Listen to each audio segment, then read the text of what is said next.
if I wouldn't have said no to my perfect man, if he was standing right in front of me, if I wouldn't say no to him and I wanted to claim him, then I had to be honest that that's what I wanted.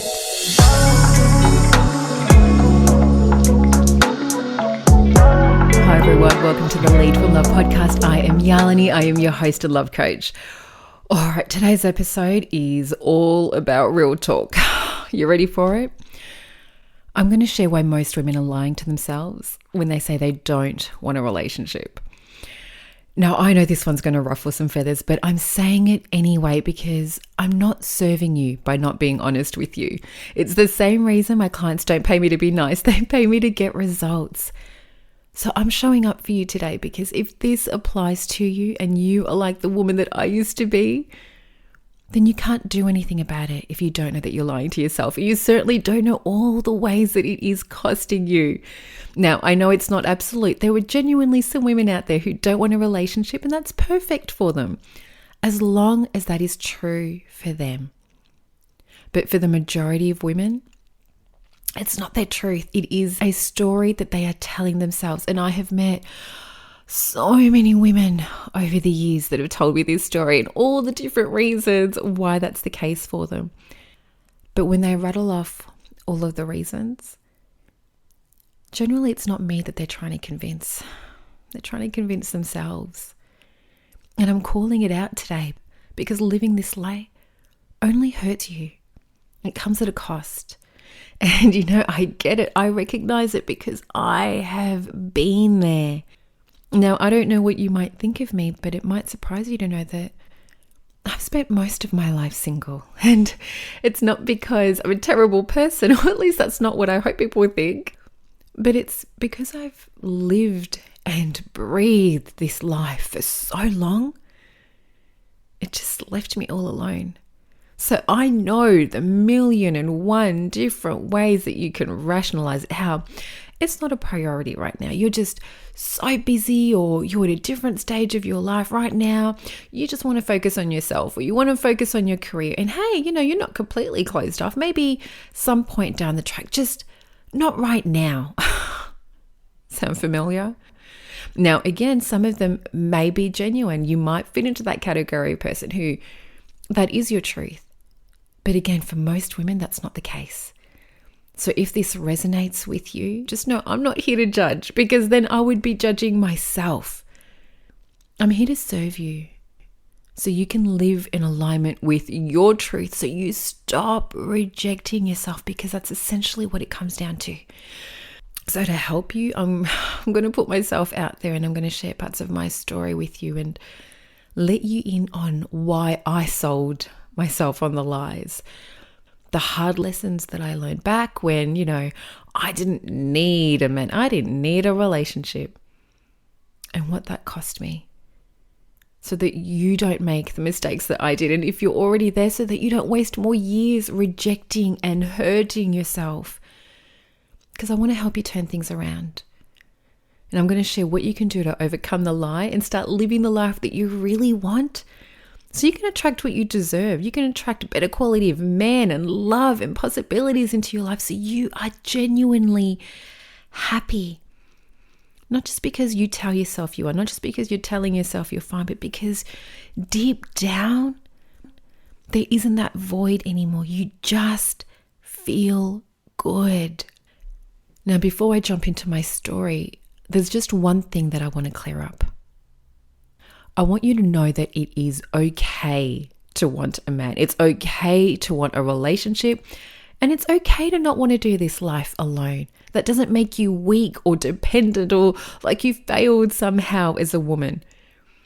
I want that to be really clear, because in today's society, in Western cultures like Australia and the US, it's almost taboo to say that you want a man these days, because we celebrate independence. It's almost like it's better to be a strong, independent woman that makes her own money, that has her own home, as though that's somehow superior to a woman with traditional values who maybe wants a man who provides and protects.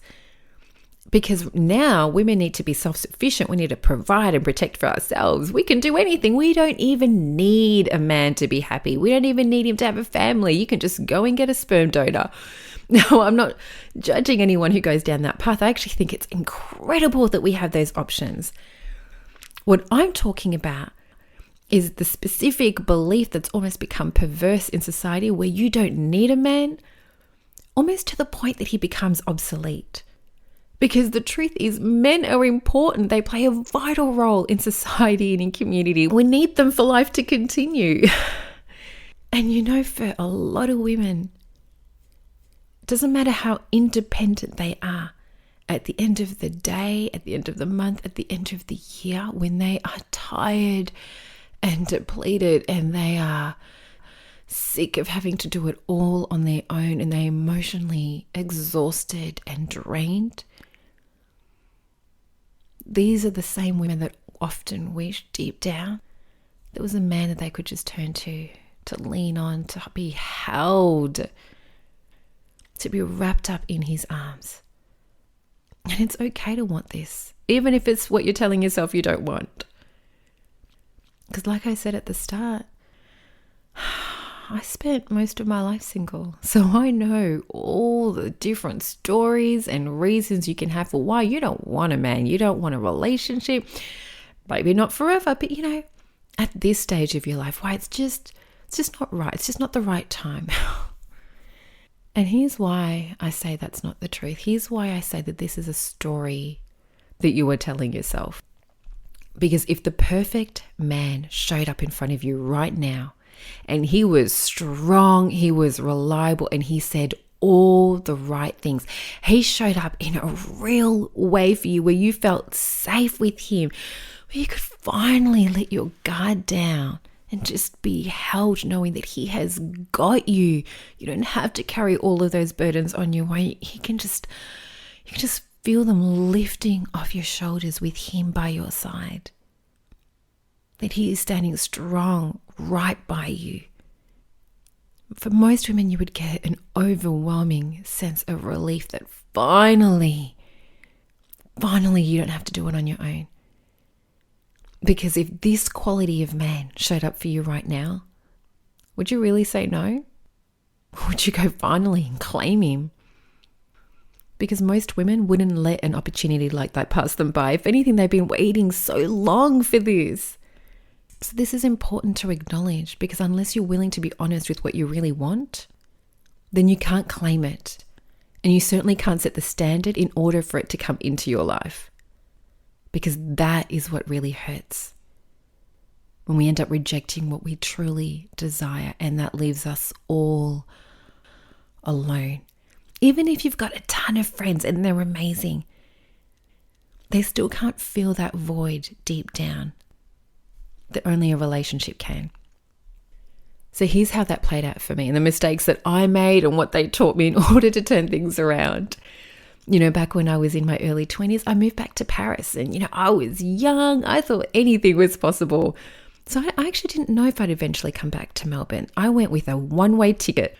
And in the back of my mind, I was open to the possibility of maybe meeting someone over there and settling down because, hey, I'm a French citizen.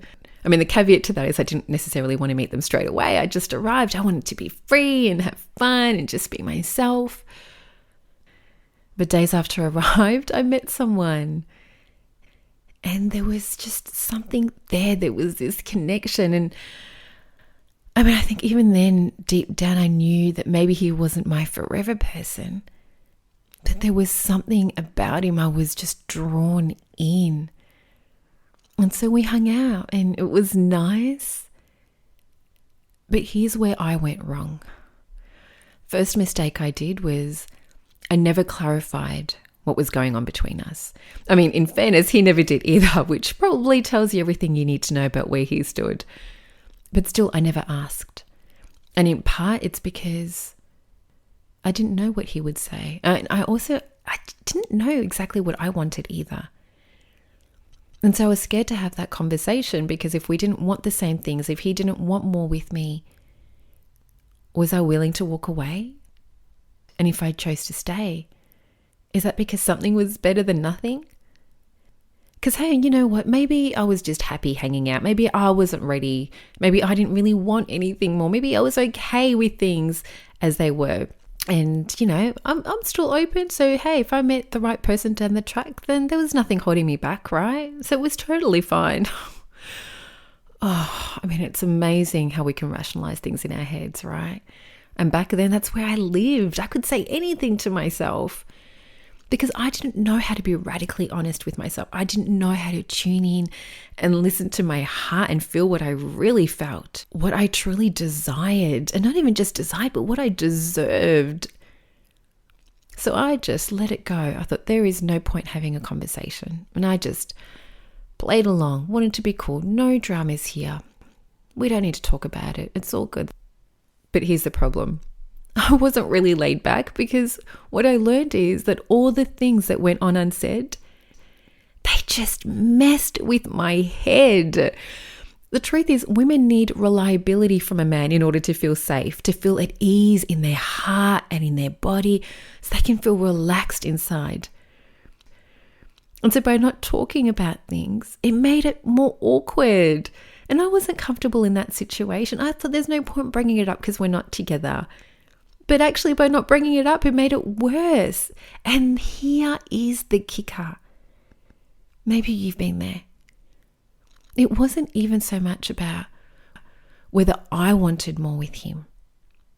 What really got me is why didn't he want more with me? Didn't he think I was great? Didn't I have a lot to offer? That's what really hurt me. And so the second mistake I made was I stayed in a situation where I let myself feel rejected. Because instead of walking away, instead of realizing that this was an unhealthy situation, I mean, in fairness, I did walk away a few times, but then he asked to stay friends. And then somehow we still came back to each other and I kept going back over and over again. And it's like a part of me deep down, it's almost as though I wanted to prove how great I was. I wanted him to wake up one day and realize how amazing I am. What a fool he'd be to let someone like me go. You know what? That wasn't my heart. That was just my ego. My ego was bruised. And I was wanting validation that I was worth loving. Because the possibility that he didn't want me because he just didn't want me, that hurt so much more. Because then that opens up a whole can of worms of, well, what's wrong with me that someone doesn't want to claim me? And that becomes too hard to face. So you just end up making excuses that, you know, maybe he does like me. He doesn't even realize what he's feeling. Or, you know, maybe he sees me as a foreigner. So there's no point going down that path. Because, you know, hey, I could leave any minute. And what I learned is that that's just a cop-out. Because when a man wants something, he finds a reason why he can have it, why he can claim it, why he can show up, not excuses why he can't. And deep down, I knew that because I saw other friends who were internationals like me getting into relationships with men over there. Those guys didn't seem to care about them potentially leaving. They just saw a woman they cared about and they wanted to claim. And so they let their hearts decide. And what got me was, how could it be so easy for them and so impossible for me? And I felt awful for having those thoughts in my head. I felt like a bad friend and a bad person because, you know, of course I was happy for them. But the truth is that doesn't make you a bad person. It's actually normal to have those thoughts. Because what it comes down to is that it's not that you're unhappy it happened for them. You're just unhappy it didn't happen for you. And those thoughts aren't as terrible as you may think. If anything, they're actually important. Because you need that to register what it is that you truly want. Because if you're living in your head like I used to, you need these feedback loops from your heart to actually give you a reality hit. Because the way I was living my life was that I was so busy trying to prove how I didn't need a man. I didn't care. I didn't need a relationship. Hey, there's no pressure here. I'm so chill and easygoing that I let my standards drop so far beneath the ground, the bar didn't even exist anymore. Because the third mistake I made was that by not being honest with myself and clear on what I truly wanted, not necessarily from him, but what I truly desired from a man, it meant that I didn't enforce any boundaries. There was no requirement for him to meet a minimum standard for how a man needed to show up in my life. Because, hey, there was no position to fill. I'm not looking. So I told myself stories of how I was fine on my own. I was happy just to hang out. It was just nice going out on dates. Doesn't have to go anywhere. I am good. And what I learned was all that lack of standard and boundary, it just caused me more pain. And was it really worth it? Because if I had at least been honest with myself, I would have been able to stop entertaining the time wasters. I would have saved more time and energy. Because then I only would have invested in someone that would have taken care of my heart. That would have proved why I am worthy of them showing up, not why I'm not. Because the reality was that however nice those moments were when we were together, I still went home on my own. I still woke up every day on my own. I still had to do life on my own. And I had no man that I could turn to when I was sad or struggling because, hey, we weren't together. That wasn't his responsibility. And so I was so busy taking care of myself, being independent and self-sufficient, I wrote the role of a man straight out of my life. And I was miserable. It's like I was so scared of being hurt that I was playing the whole offense is the best defense game. And so the fourth mistake I made was that I didn't tell myself the truth. I wasn't willing to ask myself why I was letting this happen, why I was choosing this life, why I was making these stories up. Because deep down, it's like I lost faith in a good man. Because if you've ever been hurt or betrayed by one, then it can be easy to believe that you don't want a man in your life because they've caused you so much pain that as far as you're concerned, you are better off without them. You are fine on your own. Life is better without them. Oh, but the problem with that is you don't deal with the real issue. Instead of healing the pain and the hurt that led me to feel that way, I just pretended I was fine without them. I pretended none of it affected me. None of it mattered. And that was a total cop-out. Because instead of fixing anything, it just kept me stuck in this cycle of pretending that I'm fine, feeling hurt and rejected, pretending I'm fine again, feeling hurt and rejected some more, feeling more confused but not saying anything. And it just went on and on. And so what I had to learn, which was really tough for me to face, it's that it was my pain that was causing me to live a lie. And by continuing to lie to myself and not do the work to clear things up, it was just going to cause me more suffering down the road. Because essentially what I was doing, I was cutting myself off from love, closing myself off to the possibility of actually letting someone in. Because the idea of trusting in life, in men again, of opening myself up, of letting those walls down and being vulnerable, that was too scary for me. And the whole time I thought I was the one being rejected, but the truth was I was rejecting what I really wanted by keeping everything at arm's length. And I was the one that wasn't willing to make changes to heal my baggage, to set a new standard for myself, to set a new standard for the men that entered my life. So to turn things around, I really had to be honest with myself, not just about what society told me I wanted, but what my heart told me was true. Because if I felt twangs of sadness when other people got into relationships wondering why it hasn't happened for me, or if I wouldn't have said no to my perfect man, if he was standing right in front of me, if I wouldn't say no to him and I wanted to claim him, then I had to be honest that that's what I wanted. And in order to claim it, I had to set a new standard for men that entered my life and say no to anything less than that. No to the time wasters, no to men with excuses, no to men who are flaky and won't prioritize you and won't show up for you. Because to attract what I desire, there has to be no leeway for the time wasters. The time for unhealthy situations was over. And I had to be willing to do the work, to show up for myself in a real way and heal my baggage.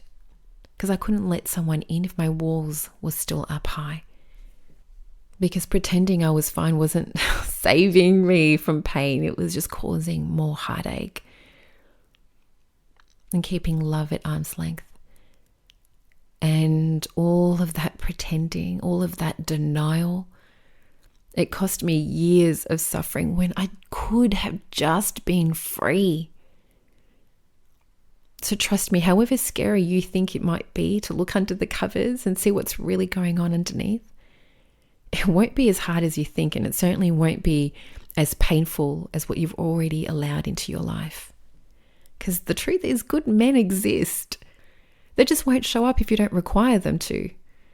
And what I've learned is that when you make that decision, life is going to test you to see if this is what you really want. And sometimes it's because someone from your past will come back into the picture, or it'll be another person with the same old stories, maybe a slightly better version, a little bit more tempting, but it's still the same old stuff. And it's like life or universe or God or however you want to call it tests you to see if you are serious, if you are committed to what you truly desire. And when you pass that test and you keep recommitting to yourself and what you truly want, better people come along. And as you meet them and spend time with them, it'll help you refine what you really want from what you thought you wanted, so that you keep attracting better and better. The trick is to make decisions from your heart, not your head, because that's not where love lives. And now I'm not suffering like I used to with time wasters. I have more authentic love in my life, and I don't have the headache and all of the confusion of all of the things that went on unsaid that would send me into a spin wondering why he won't claim me. Because now if it's not flowing, then it's not for me. Because I get to be in a place now where I know who I am, I know what I want, and I know what I have to offer. And that's not from a place of being defensive where I'm trying to protect myself. It's from a place where my heart is open and my walls are down, and I'm open to the experiences, however that plays out. Because it's more important to me that at least I'm living from a place of truth than from a place where I'm lying to myself, trying to protect myself from pain, where I'm just causing myself more hurt, because that's not really living for me now. Because now when there's a connection with someone, it's authentic and it's easy, where we both know where we stand and where love has a real chance to grow. Because love feels nice. It is worth celebrating. We are in a culture that celebrates hyper independence, where we don't need a man, to a point where we almost reject one. So be careful of that, because it leaves you alone living a potential lie.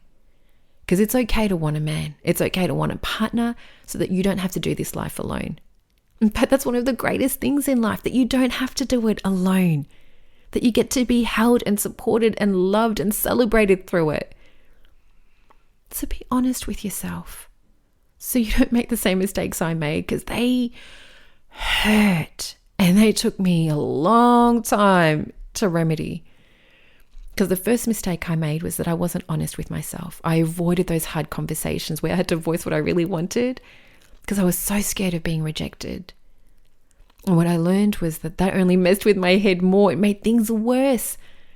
Because never mind whether or not you actually want him, but why doesn't he want you? That sends you into a spin. You only end up questioning your own worth. The second mistake I made is that I stayed in a situation where I let myself feel rejected, lying to myself, saying that something was better than nothing.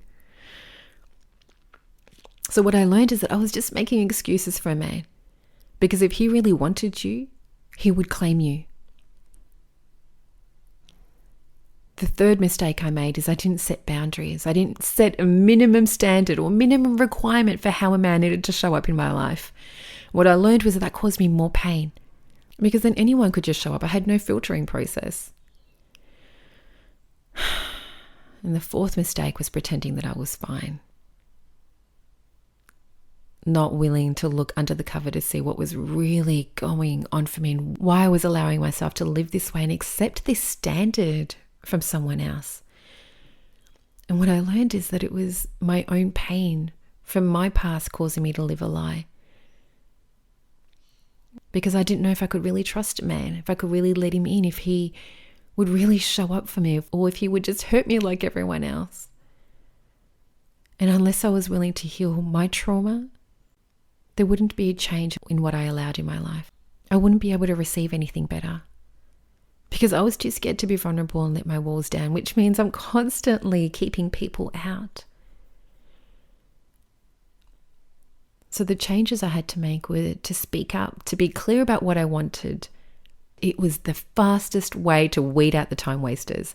And it helped me avoid bad situations, because now I was only accepting quality. I had clear standards, not just for how I was going to show up in my life, but what I would accept into my life. And I did the work to heal so that I could live in alignment with my heart to attract what I really desired. And then I passed the tests, because once you make a decision, life will test you to see if it's what you really want, or if you're going to make excuses and go back into the past and go back to the old patterns. Because you know what? Good men exist, but they won't show up unless you're willing to expect better. So keep going. Let yourself receive what you desire. Be honest with yourself, because you know what? Despite whatever story you're telling yourself, finding time isn't a burden when it's your heart's desire, when it's the right person. And if you're honest with yourself, you might just get it. So lead from love and see where that love leads you.